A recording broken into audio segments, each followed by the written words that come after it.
Hi everyone, welcome back to Bible Talk Time. Do you believe that I can take this card and cut a hole in it that's big enough to fit my head through? It doesn't look possible, does it? My head is too big.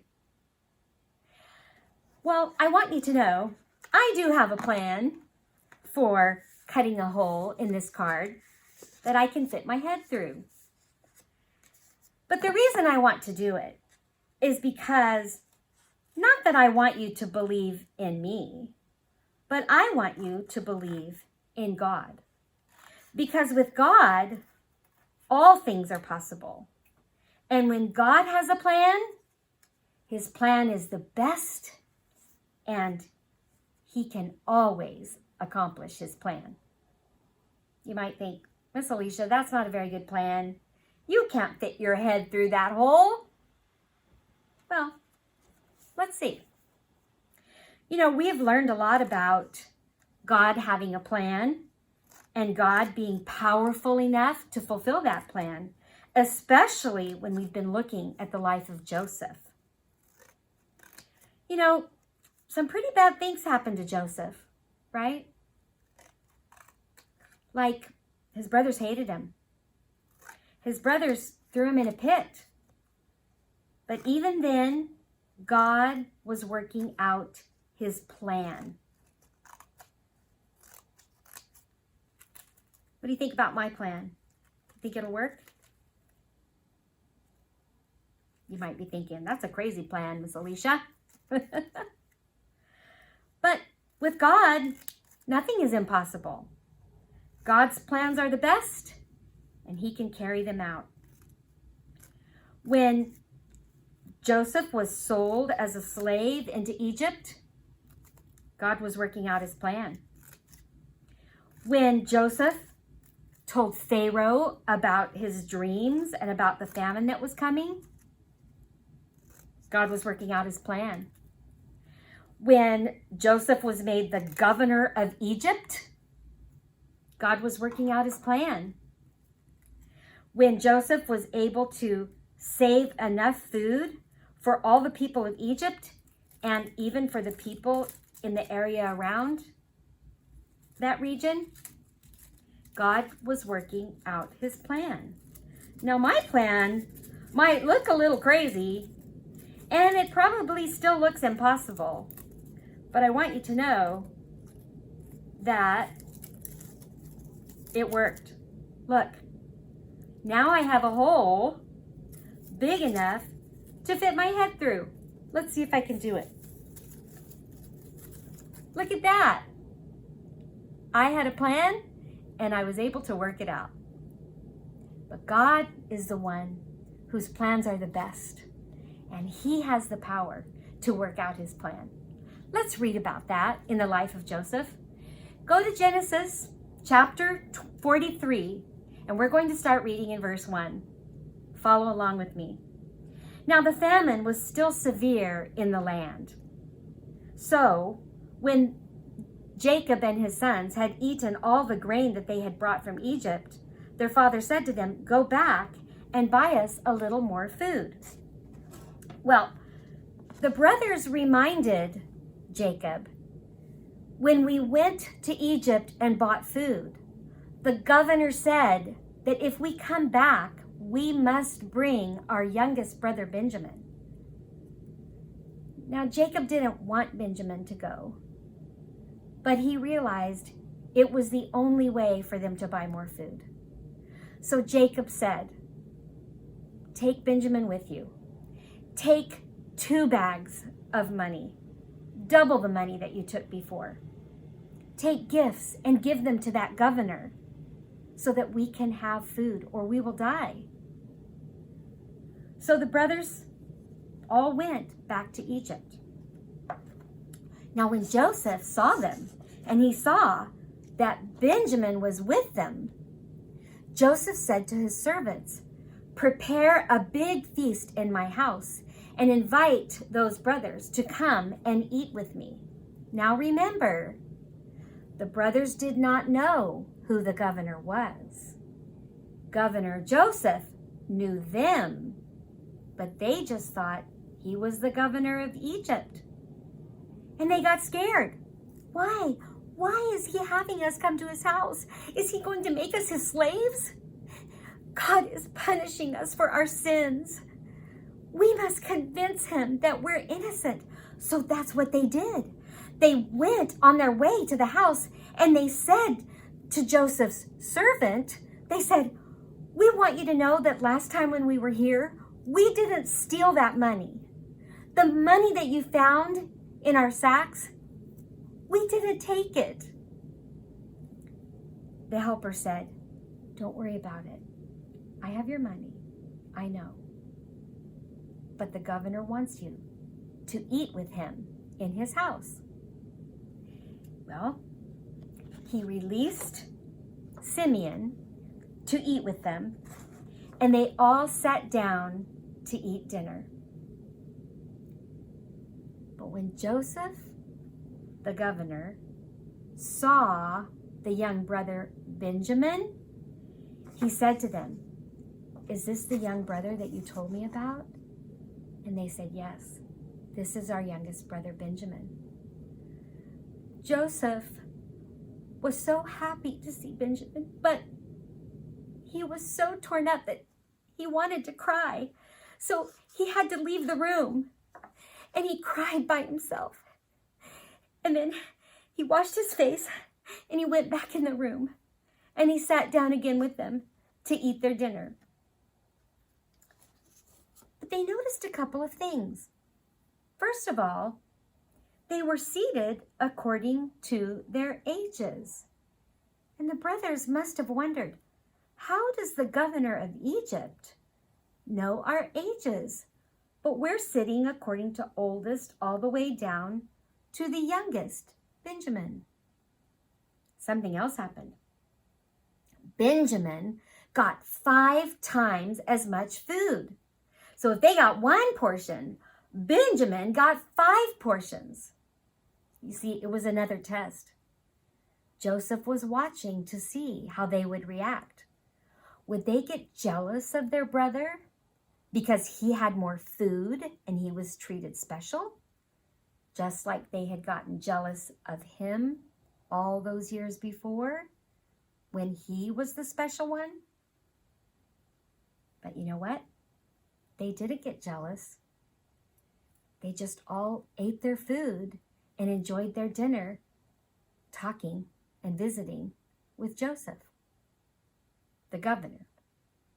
Well, after dinner, Governor Joseph said to his servants, "Fill their bags with food, but I also want you to do something in secret.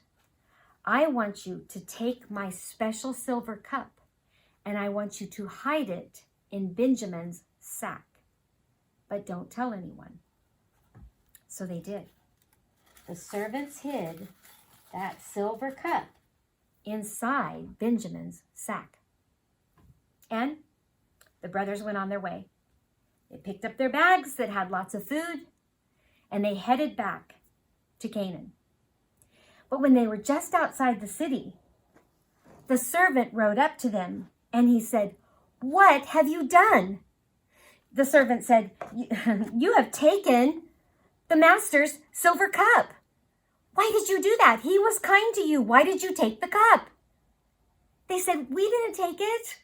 In fact, check our bags. If you find it, then let that person die, and the rest of us will be your slaves. We didn't take it." But when that servant started going through their bags, look what he found. He found the silver cup inside Benjamin's bag. Took them back to Joseph. And the brothers said to Joseph, "How are we going to convince you we're innocent? We didn't take this cup. But we will be your slaves. You send our brother Benjamin back home, and the rest of us will stay here and be your slaves." Joseph said, "No, I'm not going to do that. Only the man who stole my silver cup will be my slave." Judah stepped forward and he said, "We can't do that. Please, if Benjamin doesn't go home, our father will die of a broken heart. Please," Benjamin said, or Judah said, "let me take his place. I will be your slave, but let Benjamin go home and let my brothers go back to my father."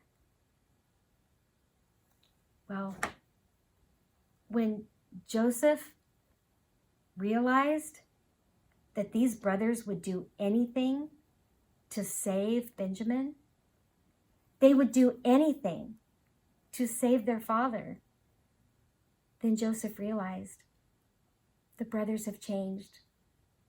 They're not the jealous, hateful men that they used to be.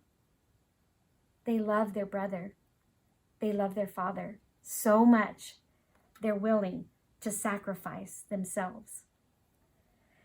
Well, look what happened. Let's look in the 46th chapter. So turn over in chapter 45, chapter 45, verse 1. Then Joseph could no longer control himself before all of his servants. And he cried out to them, "Servants, attendants, go, leave us alone." And all of those Egyptian servants left the room. And then Joseph wept so loudly that the Egyptians heard him, and even Pharaoh's house heard about it. Joseph cried. He cried and cried so hard.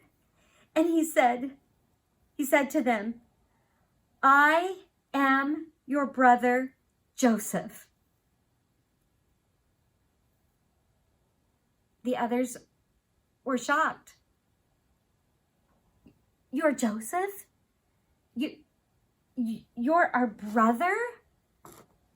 And he said, "Yes, I am your brother Joseph. Come close to me." And when they all hugged each other. And he said, "I'm your brother, the one that you sold into Egypt. And now don't be distressed. Don't be angry with yourselves or with me, because I was sent here by God to save you. God sent me ahead of you." Look down in verse 7, "to save your lives by a great deliverance." So then it wasn't really you who sent me here to Egypt, but it was God who sent me here to Egypt. In fact, turn over to chapter 50 and read what he said there. In verse 20, he said, "You indeed meant to harm me, but God intended it for good, to accomplish what is now being done, the saving of many lives."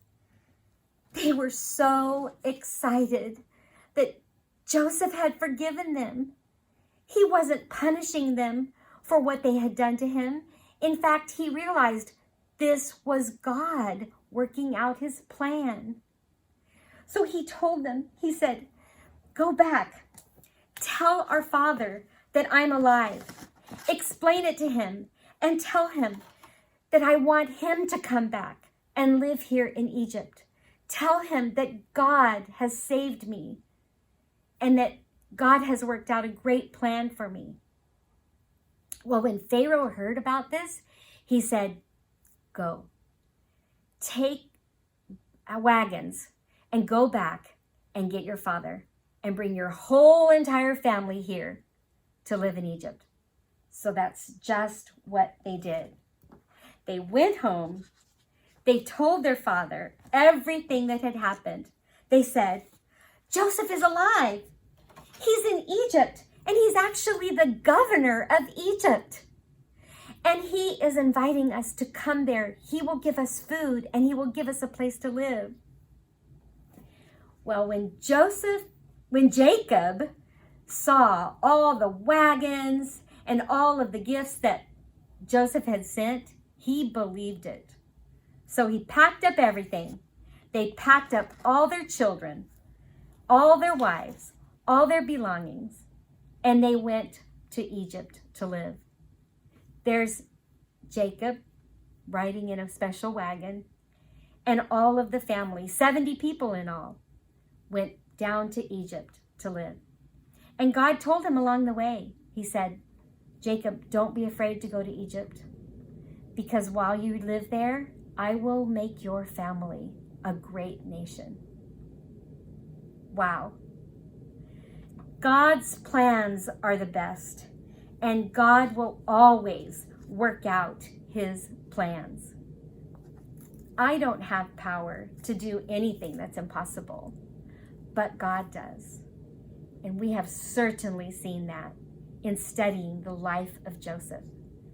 God's plans are best, and God works out his plans. Come back next time, and we'll learn more in the next Bible Talk Time.